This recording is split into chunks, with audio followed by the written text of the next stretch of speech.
किसी कवि ने क्या खूब कहा है कि नारी नहीं नारंगी है, नारंगी नहीं सब रंगी है, ढके तो सब करूमा, ढके नहीं तो नग्गी की नग्गी है। आज जो कहानी मैं आपको सुनाने वाला हूँ वो बहुत ही खास है। ये कहानी है त्रिया चरित्र की। जो भी मनुष्य इस कहानी को पूरा सुनता है वो कभी भी अपने जीवन में धोखा नहीं खाता है। इस कहानी को सुनकर आप अपने जीवन में कहीं बदलाव ला सकते हैं। जो भी स्त्रियां इस कहानी को सुन रही हैं वो अपने ऊपर कभी ना ले, क्योंकि इस संसार में कुछ ऐसी स्त्रियां हैं जो सुंदर व सुशील स्त्रियों को भी बदनाम कर देती है। आप इस कहानी को पूरा सुनना, तभी आपको इस कहानी का मतलब समझ में आएगा। बहुत समय पहले की बात है। एक राज्य में एक राजा रहा करता था। वो राजा बहुत ही धर्मात्मा था। उसकी चर्चाएं बहुत दूर दूर तक फैली हुई थी। उस राजा के एक पुत्र था जो कि बहुत ही सुंदर था। उसकी उम्र अभी ज्यादा नहीं थी, 14-15 साल का ही था, लेकिन राजा उसकी शादी करवा देता है। जब राजा ने उसकी शादी की तो राजकुमार की उम्र लगभग 16 साल थी। राजा बूढ़ा हो चुका था, तो एक दिन राजा ने सोचा कि राजकुमार को ही राजा बना देते हैं। फिर राजा ने राजकुमार को राजा बना दिया। पहले के जमाने में राजाओं की बहुत सारी शादियां होती थी, उनकी बहुत सारी पत्नियां भी रहती थी, इसीलिए राजा ने राजकुमार की भी 7 शादी करवा दी। अब राजकुमार की 7 रानियां हो गई। राजकुमार की अभी शिक्षा पूर्ण भी नहीं हुई थी, इसीलिए वो पास के ही गुरुकुल में शिक्षा ग्रहण करने के लिए जाता था। एक दिन की बात है, जब राजकुमार शिक्षा ग्रहण करने के लिए गुरुकुल जा रहा था तो उसे रास्ते में एक पनिहारी मिली। वो पनिहारी दिखने में बहुत ही सुंदर थी। उस पनिहारी ने राजकुमार से पूछा कि राजा, आप रोज रोज कहाँ जाते हैं? तो राजकुमार ने कहा कि मैं गुरुकुल में शिक्षा ग्रहण करने के लिए जाता हूँ। फिर पनिहारीन कहती है कि अच्छी बात है राजन, क्या आपने त्रिया चरित्र पढ़ा है? राजकुमार कहता है कि नहीं, त्रिया चरित्र क्या होता है? तब पनिहारी उससे कहती है कि त्रिया चरित्र पढ़ना अति आवश्यक है। आज आप अपने गुरु से जाकर कहना और इसके बारे में अवश्य पूछना। पनिहारी की बात सुनकर राजकुमार गुस्से में गुरुकुल पहुंचता है और गुरु को प्रणाम करता है। राजकुमार को देखकर गुरु ने पूछा कि क्या बात है बेटा, तुम क्रोध में क्यों दिखाई दे रहे हो और तुम्हारी आंखें लाल क्यों है? मुझे बताओ आखिर क्या बात हुई है? गुरु की बात सुनकर राजकुमार ने कहा कि गुरुदेव, आपने मुझे त्रिया चरित्र की पढ़ाई क्यों नहीं पढ़ाई? त्रिया चरित्र के बारे में आपने मुझसे छुपाया क्यों? राजकुमार की बात सुनकर गुरु बोले कि बेटा, तुम त्रिया चरित्र नहीं पढ़ोगे, क्योंकि त्रिया चरित्र पढ़ना खतरे से खाली नहीं है। यदि तुमने त्रिया चरित्र पढ़ लिया तो उससे तुम्हारी जान भी जा सकती है। गुरु की बात सुनकर राजकुमार कहता है कि गुरुदेव, आप इसकी चिंता मत करिए, मैं अपनी रक्षा स्वयं कर सकता हूँ। आप केवल मुझे त्रिया चरित्र के बारे में पढ़ाइए। इसके बाद गुरु ने कहा कि ठीक है। गुरु से त्रिया चरित्र पढ़ाते हैं। त्रिया चरित्र पढ़ते पढ़ते राजकुमार को 1 वर्ष बीत गया, और जब 1 वर्ष बीत गया तो गुरु ने कहा कि अब तुम्हारी शिक्षा पूर्ण हो चुकी है। अब तुम अपने घर जा सकते हो और अपने राज्य को चला सकते हो। अब तुम्हें यहाँ आने की कोई आवश्यकता नहीं है। इसके बाद राजकुमार ने कहा कि ठीक है गुरुदेव। राजकुमार जैसे ही जाने लगता है तो गुरुदेव उसे रोक लेते हैं और उससे कहते हैं कि बेटा, मैं तुम्हें एक ऐसा गुटखा देता हूँ जिसे तुम जब अपने कान में लगाओगे तो तुम्हें कोई भी नहीं पहचान पाएगा और तुम उसे पहचान लोगे। फिर गुरु राजकुमार से कहते हैं कि आज रात तुम अपने महल से करीबन रात 12 बजे निकलना और जंगल की तरफ पूर्व दिशा में जाना। इस बात का ध्यान रखना कि जब भी तुम पूर्व दिशा की ओर जाओ तो अपने कान में इस गुटके को पहन लेना और वहीं पर खड़े हो जाना। इसके बाद में राजकुमार गुरु से कहता है कि ठीक है गुरुदेव, मैं ऐसा ही करूंगा। वो गुटका लेकर महल की तरफ आ जाता है। जब रात के 12 बज जाते हैं और राजकुमार की 7 पत्नियां सो जाती है तो वो आधी रात के समय अपने हाथ में गुटका लेकर महल से जंगल की तरफ चल देता है। फिर जंगल में पूर्व दिशा की ओर जाता है और वहां जाकर वो अपने कान में गुटका लगा लेता है और वहीं पर खड़ा हो जाता है और देखने लगता है। तो उसने देखा कि एक महिला आधी रात में भोजन की थाल लेकर कहीं जा रही थी। जब वो उसे ध्यान से देखता है तो कहता है कि ये तो वही पनिहारी है जिसने मुझे त्रिया चरित्र पढ़ने को कहा था, लेकिन ये आधी रात में भोजन की थाल लेकर कहाँ जा रही है?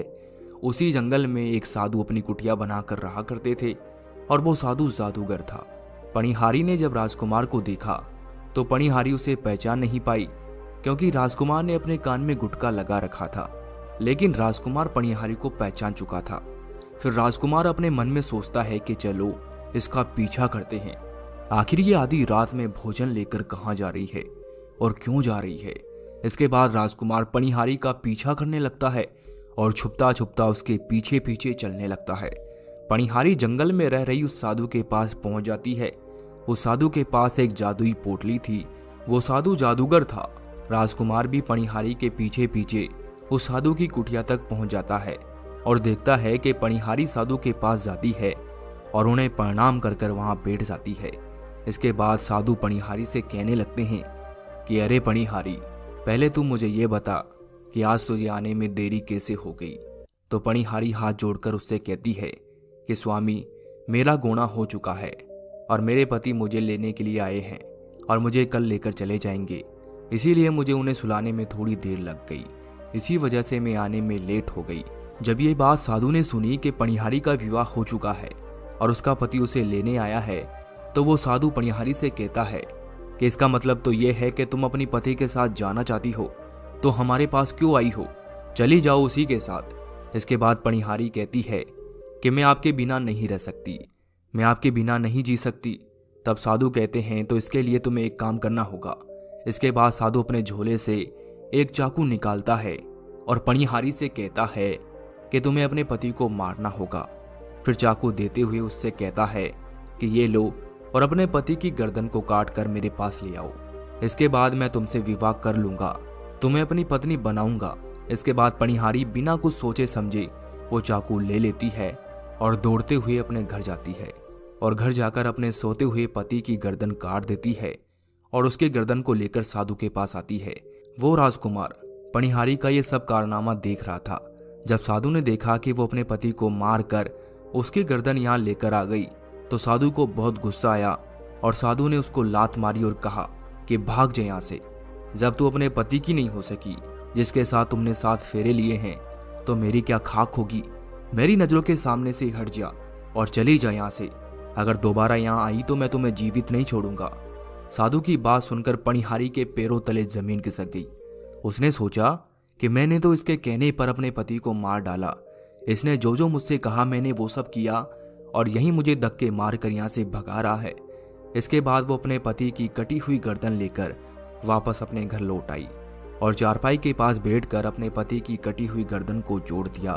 और जब सवेरा हुआ तो जोर जोर से रोने लगी, चिल्लाने लगी, कहने लगी कि किसी ने मेरे पति की हत्या कर दी है, ताकि गांव वालों को लगे कि उसे कुछ पता ही नहीं है। लेकिन उस पनिहारी का यह सारा कारनामा राजकुमार देख रहा था। पनिहारी के रोने चिल्लाने की आवाज सुनकर सारे गांव वाले इकट्ठे हो जाते हैं। फिर दाह संस्कार के लिए उसके पति की लाश को लेकर गांव के बाहर जाते हैं और वो पनिहारी भी अपने पति की लाश के पीछे रोती हुई, भागती हुई, चिल्लाती रहती है और शमशान पहुंच जाती है और वहां जाकर कहती है कि मैं भी सती बनूंगी, क्योंकि जब मेरे पति ही नहीं रहे तो मैं जीकर क्या करूंगी। मैं भी इनके साथ सती होना चाहती हूँ। राजकुमार को उसकी बातें सुनकर हंसी आती है और राजकुमार कहने लगता है कि तेरिया चरित्र जाने ना कोई और कसम मार कर सती हुई। राजकुमार की बातें और कोई नहीं समझता है, लेकिन वो पनिहारी समझ जाती है और राजकुमार से कहती है कि मुझे पता है राजकुमार, तुम मेरे ही बारे में कह रहे हो, लेकिन मैं सती हो जाऊंगी। लेकिन जाते जाते मैं आपको एक बात बताना चाहती हूँ। राजकुमार कहता है कि बताओ। तब पनिहारी कहती है कि राजा साहब, जब भी आप चटाई पर बैठो तो उस चटाई को झाड़ कर बैठना। राजकुमार कहता है कि मैं एक राजा हूँ और मुझे चटाई पर बैठने की नौबत नहीं आएगी। तब पनिहारी कहती है कि जब भी आपको नौबत आए तो आप चटाई को झाड़ लेना। राजकुमार कहता है कि चलो ठीक है। इतना कहकर वो पनिहारी अपने पति के साथ सती हो जाती है और राजकुमार उनका अंतिम संस्कार करवाकर अपने घर आ जाता है। इसी तरीके से पूरा दिन व्यतीत हो जाता है और जब दूसरी रात आती है तो वो फिर से अपने कान में गुटका लगाकर जंगल में पूर्व दिशा की ओर उसी स्थान पर जाकर खड़ा हो जाता है और उस रात को वो देखता है कि उसकी 7 पत्नियां भोजन की थाल लेकर उसी साधु की कुटिया की तरफ जा रही है। जैसे ही राजकुमार अपने 7 पत्नियों को देखता है तो उसके पैरों तले से जमीन खिसक जाती है। राजकुमार अपने मन ही मन सोचता है कि ये क्या चक्कर है, आखिर मुझ में और मेरे राज्य में ऐसी क्या कमी है जो मेरी पत्नियां भी उस साधु के पास जा रही है। तभी उनमें से एक रानी राजकुमार को देख लेती है, लेकिन वो 7 रानियां अपने पति राजकुमार को नहीं पहचान पाई, क्योंकि राजकुमार ने अपने कानों में गुटका लगा रखा था। तभी उनमें से एक रानी बोली, अरे लड़के, तू इतनी रात में यहाँ पर क्यों खड़ा है? चल हमारी ये थाली लेकर उस कुटिया तक पहुंचा दे। बिना सोचे समझे राजकुमार ने वो थाली अपने हाथों में ली और अपनी रानियों के साथ कुटिया की तरफ चल पड़ा। जब वो सातों रानियां राजकुमार के साथ साधु की कुटिया में पहुंचती है तो राजकुमार चुपचाप उनके साथ खड़ा हो जाता है और ये देखना चाहता था कि आखिर उसमें क्या नहीं है जो इस साधु में है। वो राजकुमार सब कुछ जानना चाहता था। लेकिन जब साधु ने राजकुमार को देखा तो सातों रानियों से पूछा कि ये कौन है। तब सातों रानियां कहती है कि स्वामी, ये बालक हमें रास्ते में मिला है, इसने हमारी सहायता की है तो हम इनको अपने साथ लेकर आ गए। आज रात आप इसे यहीं रहने दें, कल सुबह होते ही ये यहाँ से चला जाएगा। इसके बाद वो साधु उनकी बातें मान लेता है और वो अपने एक शिष्य को बुलाता है और कहता है कि जाओ इस बालक के रुकने की व्यवस्था कर दो। वो शिष्य राजकुमार को लेकर एक कमरे में चला जाता है। उस कमरे में एक चटाई बिछी हुई थी। फिर शिष्य कहता है कि देख भाई, तुझे आज इस चटाई पर ही सोना पड़ेगा। वो शिष्य राजकुमार को इतना कहकर चला जाता है। अब राजकुमार उस कमरे में अकेला पड़ जाता है। राजकुमार अपने मन में सोचता है कि आज तो चटाई पर सोने की नौबत आ गई। राजकुमार सोचता है कि कोई बात नहीं, आज की रात मैं चटाई पर गुजार लूंगा। राजकुमार जैसे ही चटाई पर बैठने वाला था तभी उसे पनिहारी की बात याद आ जाती है। वो सोचता है कि चलो, पनिहारी ने मुझे कहा था जब भी तुम्हें चटाई पर बैठने की नौबत आए तो तुम उसे झाड़ कर बैठना। चलो आज इसे पहले झाड़ ही लेते हैं, हो सकता है इसका कोई राज हो। फिर जैसे ही राजकुमार ने चटाई उठाई तो उसने देखा कि एक बहुत भयंकर कुआं है। राजकुमार ने जब उस कुएं को देखा तो उसके होश उड़ गए। राजकुमार उस कुएं के अंदर झांक कर देखता है तो राजकुमार को अंदर बहुत सारे कैदी दिखाई देते हैं जिन्हें उस साधु ने अंदर कैद करके रखा था। उनमें से एक कैदी ने राजकुमार को पहचान लिया और वो राजकुमार से बोला कि राजकुमार, आप यहाँ कैसे आए? तब राजकुमार बोला कि धीरे बोलो, अगर किसी ने सुन लिया तो पोल पट्टी खुल जाएगी। तब सभी कैदियों ने राजकुमार से कहा, आप यहाँ से भाग जाइए, हम तो यहाँ से निकल नहीं पाएंगे, लेकिन आप तो यहाँ से भाग जाइएगा, नहीं तो आपका भी हमारे जैसा ही हाल होगा। ये साधु आपको भी पकड़ कर इस कुएं में डाल देगा। आप जितना जल्दी हो सके यहाँ से भाग जाइए। राजकुमार जब उस कमरे के अंदर गया था तो उसने अपने कान से वो गुटखा निकाल दिया था और जब राजकुमार वहां से भागा तो वो अपने कान में गुटखा लगाना भूल गया। इसीलिए जब राजकुमार वहां से भागा तो उसको भागते हुए उन रानियों ने और उन साधु ने देख लिया था।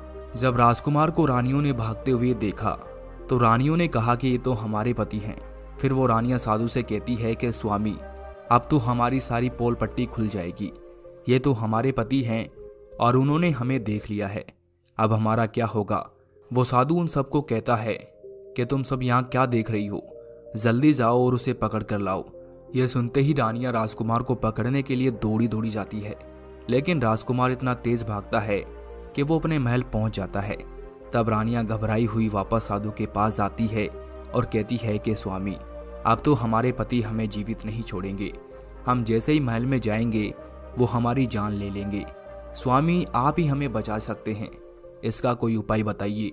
इसके बाद वो साधु उन रानियों से कहता है कि ये एक जादुई कील है, तुम्हें अपने पति को बहला फुसला कर उसके माथे में ये कील ठोक देनी है। जैसे ही तुम ये कील उसके माथे में ठोक दोगी वो एक भेड़ बन जाएगा। फिर तुम सातों मिलकर उसे मार देना, जिससे तुम्हारी जान बच जाएगी। सातों रानियां साधु की बात सुनकर राजकुमार को मारने के लिए तैयार हो जाती है और जादुई कील लेकर महल आ जाती है। फिर वो सातों रानियां आपस में विचार करती है कि राजा सबसे ज्यादा प्रेम छोटी रानी से करते हैं, तो वो सब मिलकर सबसे छोटी रानी को जादुई कील दे देते हैं और कहते हैं कि ये तुम्हारा काम है, तुम किसी भी तरह राजकुमार के सिर में ये कील ठोक देना। फिर छोटी रानी कहती है कि ठीक है। जैसे ही वो सातों महल में आने लगती है तब राजकुमार उन सातों को वहीं रोक देता है और क्रोध में कहता है कि तुम सब यहीं रुक जाओ और पहले मुझे ये बताओ कि तुम आधी रात में उस साधु के पास क्यों जाती हो? आखिर हमारे राज में और हमारे अंदर ऐसी क्या कमी है? तब वो सातों रानियां रोती हुई, हाथ जोड़ती हुई राजकुमार के सामने खड़ी हो जाती है और कहती है कि महाराज, हमें माफ कर दीजिए, उस साधु ने हमारे ऊपर जादू टोना कर दिया था, हम उसके बस में हो गई थी, इसीलिए हमसे ऐसी गलती हो गई, आगे से ऐसी गलती कभी नहीं होगी। राजकुमार से छोटी रानी के आंसू देखे नहीं गए क्योंकि वो छोटी रानी से सबसे ज्यादा प्रेम करता था। उसे लगा कि ये सब सच कह रही हैं क्योंकि वो साधु एक जादूगर है और उसी ने इन सब पर जादू टोना किया होगा, नहीं तो ये महल छोड़कर झोपड़ी में क्यों जाती। तो उसने उन सबको माफ कर दिया। उन सभी से कहा कि तुम अब अपने कमरे में चली जाओ और विश्राम करो। सबसे छोटी रानी, जिससे राजकुमार बहुत प्रेम करता था, वो राजकुमार को खाना खिलाती है और राजकुमार को सुला देती है। जब राजकुमार गहरी नींद में सो जाता है तो वो 6 रानियां भी वहां आ जाती है और फिर सबसे छोटी रानी उस जादुई कील को निकालती है और राजकुमार के सिर में ठोक देती है। छोटी रानी जैसे ही कील को ठोकती है, राजकुमार हड़बड़ाकर उठ जाता है, लेकिन जब तक वो कील काम कर जाती है और राजकुमार भेड़िया बन जाता है। अब उस राजकुमार में इतनी शक्तियां नहीं थी कि वो उन रानियों का मुकाबला कर सके। वो 7 रानियां राजकुमार को मारने के लिए उसे पकड़ने लगती है, लेकिन राजकुमार हिम्मत नहीं हारता है और वो महल की खिड़की से कूदकर भाग जाता है और भागते भागते अपने गुरु के पास पहुंच जाता है और वहां जाकर गुरु से कहने लगता है कि गुरुदेव मुझे माफ कीजिए, मेरी जान बचाइए, नहीं तो मैं मारा जाऊंगा। तब गुरु उससे कहते हैं कि मैंने तो तुमसे पहले ही कहा था कि तुम त्रियाचरित्र मत पढ़ो, इससे तुम्हारी जान भी जा सकती है, लेकिन तुमने मेरी बात नहीं मानी, अब भुगतो। इसके बाद वो राजकुमार गुरुदेव से कहता है कि गुरुदेव मुझे माफ कर दीजिए और जल्दी मेरी जान बचाइए। मेरी पत्नी ने मेरे सिर में एक जादुई कील ठोक दी है, जिसकी वजह से मैं भेड़ बन चुका हूँ। गुरुदेव राजकुमार की तरफ ध्यान से देखते हैं और कहते हैं कि ये तो वही चीज है जो साधु ने दी है, अब तो मैं तुम्हें नहीं बचा सकता। राजकुमार कहता है कि नहीं गुरुदेव, ऐसा मत कहिए, मैं आपका शिष्य हूँ, आपका कर्तव्य है मेरी जान बचाना। तब गुरुदेव उससे कहते हैं कि मैं तुम्हें बचा तो नहीं सकता, लेकिन मेरे पास एक उपाय है। तब राजकुमार उनसे कहते हैं कि क्या उपाय है गुरुदेव। गुरुदेव कहते हैं कि मैं तुम्हें तोता बना देता हूँ और जब तुम तोता बन जाओगे तो सुखवाल राजा के राज्य में चले जाना और वहीं रहना, क्योंकि वहां पर उस साधु का जादू काम नहीं करता। राजकुमार गुरु से कहते हैं कि ठीक है गुरुदेव, आप मुझे तोता बना दीजिए। फिर गुरुदेव उसे तोता बना देते हैं। तोता बनने के बाद राजकुमार वहां से उड़कर सुखवाल राजा के राज्य में चला जाता है, जहां पर बहुत सारे तोते पहले से रहा करते थे और वो भी उन तोतों में जाकर रहने लगता है। इधर जब उन 7 रानियों को राजकुमार नहीं मिलता है तो वो दौड़ी दौड़ी साधु के पास जाती है और उससे जाकर बोलती है कि स्वामी, राजकुमार तो भाग गया, आप अपनी जादुई पोटली निकालिए और देखिए कि वो कहाँ है। फिर साधु बाबा अपनी जादुई पोटली निकालते हैं और उनसे कहते हैं कि राजकुमार तो तोता बन चुका है और वो सुखवाल राजा के राज्य में है। इसके बाद साधु उन रानियों से कहता है कि अब तुम ऐसा करो कि अपने राज्य में जाकर ये घोषणा कर दो कि जो भी व्यक्ति तोता पकड़ कर लाएगा उसे 5 सोने के सिक्के मिलेंगे, जिससे लोग तोता पकड़ कर लाएंगे और तुम उन्हें मार देना, उसमें तुम्हारा पति भी आ जाएगा। साधु की बात सुनकर 7 रानियां अपने महल जाती है और ये घोषणा कर देती है कि जो भी व्यक्ति तोता पकड़ कर लाएगा उसे 5 सोने के सिक्के मिलेंगे। इसके बाद नगर के जितने भी बहेलिए थे वो सभी तोते पकड़ने में लग गए। वो तोते पकड़ कर लाते और रानी को दे देते और 5 सोने के सिक्के लेकर चले जाते और रानी उसे मार देती। ऐसे ही धीरे धीरे बहुत समय निकल गया।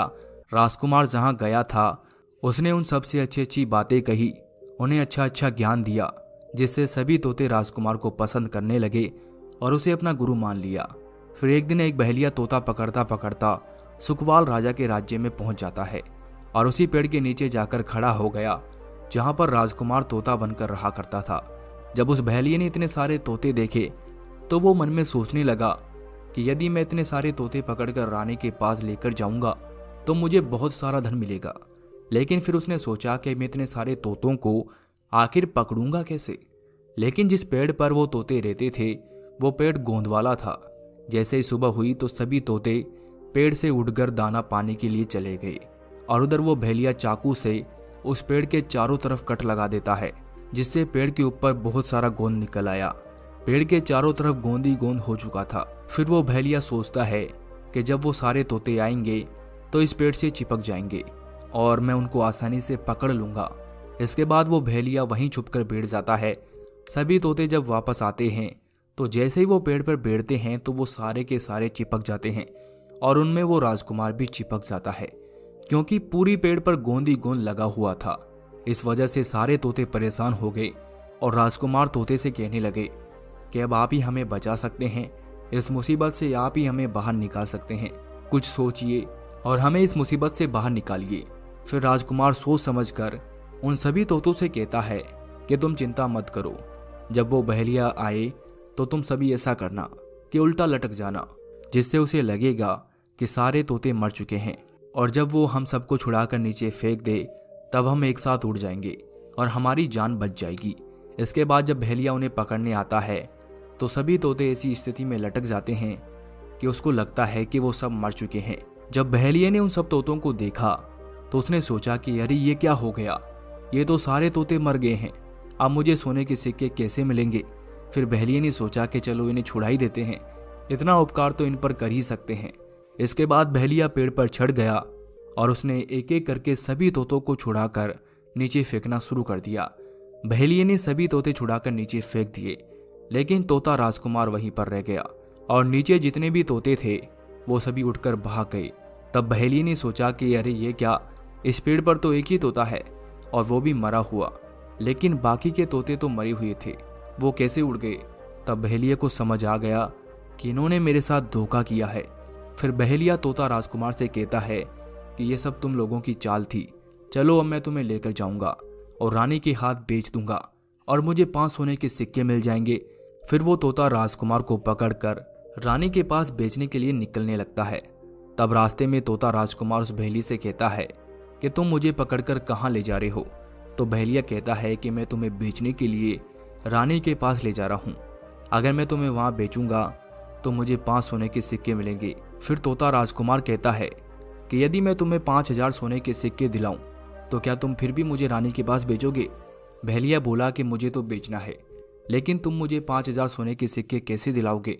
तो तोता कहता है कि राजा सुखवाल के यहाँ एक बहुत बड़ा मेला लगता है, तुम मुझे उसी में बेच दो और मैं अपना मूल्य स्वयं बताऊंगा। वो बहेलिया तोते की बात मान जाता है और उसे मेले में बेचने के लिए निकल जाता है। राजा सुखवाल के राज्य का ये नियम था कि अगर किसी व्यक्ति का सामान शाम तक नहीं बिकता है तो राजा स्वयं आकर उसे खरीद लेते हैं। बहेलिया तोते को मेले में लेकर जाता है और जब भी कोई व्यक्ति तोते का मोल भाव कराता है और कहता है कि भाई ये तोता कितने का दिया, तो बहेलिया कहता है कि तोता अपना मूल्य स्वयं बताएगा। तो वो तोता अपना मूल्य इतना बता देता था कि कोई भी व्यक्ति उसे खरीद नहीं पाता था। ऐसे ही करते करते शाम हो गई, सब दुकान वालों का सामान बिक चुका था, सब अपने अपने घर जा चुके थे, बस एक बहेलिया ही बचा था जिसके पास एक तोता रह गया था। इधर राजा ने अपने सिपाहियों को आदेश दिया कि जाओ देख कर आओ कि कहीं किसी का सामान रह तो नहीं गया। तब राजा के सिपाही आए तो उन्होंने देखा कि एक बहेलिया एक तोते को लेकर बैठा है। तो सिपाहियों ने बहेलिये से कहा कि भाई तुम्हारा तोता नहीं बिका है, तुम इस तोते को कितने में बेच रहे हो। तो तोता बोलता है कि जो भी इन्हें 5000 सोने के सिक्के देगा वो मुझे खरीद लेगा। तोते की बात सुनकर सिपाही सोच में पड़ जाते हैं और सोचते हैं कि ये तोता तो अपना मूल्य स्वयं बता रहा है। फिर ये सारी बातें जाकर राजा को कह देते हैं कि वो तोता अपना मूल्य इतना बताता है कि उसे कोई खरीद नहीं सकता। सिपाही की बात सुनकर राजा सिपाही से कहते हैं कि वो तोता अपना मूल्य कितना बताता है। तो सिपाही कहता है कि 5000 सोने के सिक्के। फिर राजा सुखवाल सिपाही से कहते हैं कि चलिए हम स्वयं जाकर उस तोते को खरीदते हैं, अगर हमने उसका तोता नहीं खरीदा तो हमारे राज्य की बदनामी होगी कि राजा के बाजार में वो तोता नहीं बिका।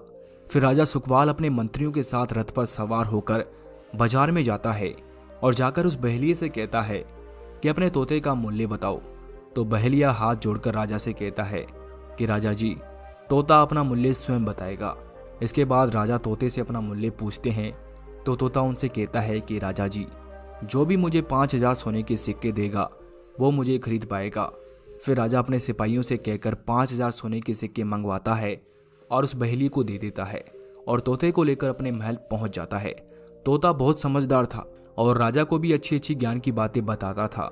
जब भी राजा पर कोई संकट आता था तो वो उसे अगवा कर देता था।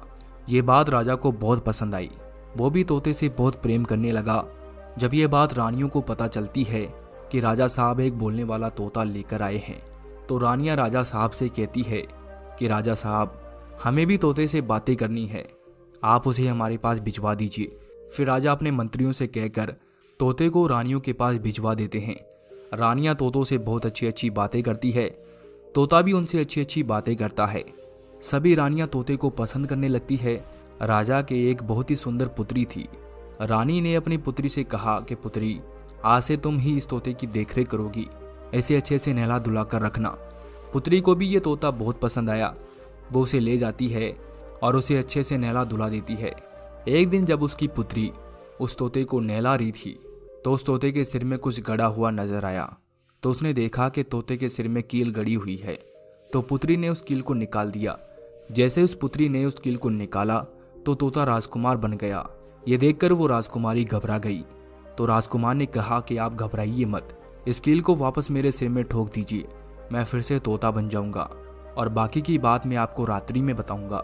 फिर राजकुमारी उस कील को वापस से सिर में ठोक देती है और जब रात्रि होती है तो राजकुमारी तोते को अपने कक्ष में लेकर जाती है और उसके सिर से कील निकाल देती है।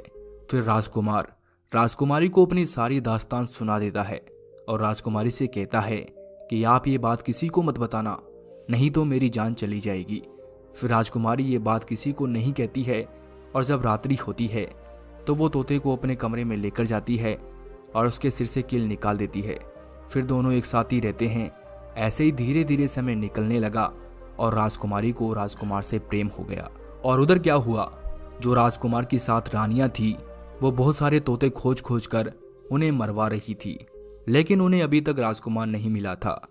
फिर वे 7 रानियां फिर से उस साधु के पास जाती है और उनसे कहती है कि महाराजा, अभी तक हमें हमारे पति नहीं मिले हैं, अगर वो हमें नहीं मिलेंगे तो हम उन्हें कैसे मारेंगे। फिर साधु महाराज अपनी जादू से पोटली खोलते हैं, उसमें देखते हैं और उनसे कहते हैं कि तुम्हारे पति अभी तक सुखवाल राजा के दरबार में ही हैं, वो राजा के महल में रह रहे हैं। फिर साधु उन 7 रानियों से कहता है कि तुम सब नृत्य कला सीखो, जब तुम नृत्य कला सीख लोगी तो हम सब राजा के दरबार में जाएंगे और नृत्य करेंगे। जब राजा हमसे प्रसन्न हो जाएंगे और हम कुछ मांगने को कहेंगे तो हम उस तोते को मांग लेंगे और उसे मार देंगे। धीरे धीरे समय बीतता गया। साधु तबला बजाता और रानियां नृत्य करती। फिर वो 7 रानियां नृत्य सीख लेती है। अब साधु और वो 7 रानियां वेश बदलकर राजा सुखवाल के दरबार में चले जाते हैं। राजा सुखवाल ने उन्हें अपने दरबार में देखकर उनसे पूछते हैं कि आप लोग कौन हैं। तो वो साधु उन सबसे कहता है कि हम सब नृत्य कला वाले हैं और हम आपको अपना नृत्य दिखाना चाहते हैं। राजा सुखवाल को भी गाना बजाना बहुत पसंद था, इसीलिए वो उनसे कहता है कि ठीक है, दिखाइए। फिर वो साधु गाना बजाना शुरू करता है और वो 7 रानियां नृत्य करती है। उधर जब ये गाना बजाने की आवाज़ वो तोता सुनता है तो वो समझ जाता है कि साधु उनकी 7 रानियों को लेकर उसे पकड़ने आया है। जब रात हो जाती है तो राजकुमारी तोते को लेकर अपने कमरे में जाती है और तोता राजकुमारी से सारी बातें कह देता है और उसे कहता है कि राजकुमारी, ये जो साधु गाना बजाने वाला आया है ये वही साधु है। ये अपने नाच गाने से राजा को प्रसन्न करके मुझे मांग लेगा और मुझे मार देगा।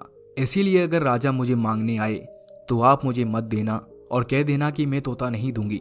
अगर राजा फिर भी जिद करे तो आप इसे पिंजरे को फेंक देना, मैं अपने बचने का रास्ता स्वयं खोज लूंगा। इधर रात भर गाना बजता रहा। उनके नाच गाने से राजा प्रसन्न हो जाते हैं और उनसे कहते हैं कि मांगो, तुम्हें क्या चाहिए। तो वो साधु राजा से कहता है कि हमें वो तोता चाहिए जो आपने कुछ दिनों पहले खरीदा था। साधु की बात सुनकर राजा अपने मंत्री से कहता है कि जाओ उस तोते को लेकर आओ। मंत्री राजकुमारी के पास जाता है और तोता मांगता है, लेकिन राजकुमारी देने से मना कर देती है। तो राजा स्वयं तोते को लेने राजकुमारी के पास जाते हैं, लेकिन राजकुमारी राजा को भी मना कर देती है। लेकिन जब राजा नहीं मानते हैं तो गुस्से में आकर राजकुमारी पिंजरे को फेंक देती है। जैसे ही वो पिंजरे को फेंकती है तो वो पिंजरा टूट जाता है और वो तोता एक सरसों का दाना बन जाता है। ये देखकर साधु तुरंत कबूतर बन जाता है और उस दानों को चुगने लगता है, लेकिन वो दाना फिसलकर नाली में गिर जाता है और नाली में बहने की वजह से वो बाज बन जाता है। फिर वो बाज तुरंत वहां से उड़ता है और झपट कर कबूतर पर आता है, उसे मार देता है और फिर साधु की मृत्यु हो जाती है और राजा ये सब देखकर आश्चर्यचकित हो जाता है। वो बाज उस कबूतर को मार कर फिर से तोता बन जाता है। फिर राजकुमारी उस तोते की सिर से कील निकाल देती है। कील निकालने के बाद वो तोता एक सुंदर राजकुमार बन जाता है। फिर वो राजकुमारी अपने पिता को सारी बात बता देती है। फिर राजकुमार राजा से कहता है कि मैं आपकी पुत्री से प्रेम करता हूँ और मैं इनसे शादी करना चाहता हूँ। फिर राजा अपनी पुत्री से पूछता है कि पुत्री, क्या तुम भी इनसे शादी करना चाहती हो। तो राजकुमारी कहती है कि हाँ पिताजी, मैं भी इनसे शादी करना चाहती हूँ। फिर राजा उन दोनों की धूमधाम से शादी करवा देता है और वो राजकुमार राजकुमारी को लेकर अपने महल लौट जाता है। और महल जाने के बाद वो अपनी 7 पत्नियों को पकड़वा कर बंदी खाने में बंद करवा देता है। तो देखा दोस्तों आपने, आज की दुनिया में कोई भी भरोसे के लायक नहीं है, इसीलिए जिस पर भी भरोसा करो सोच समझ कर करो।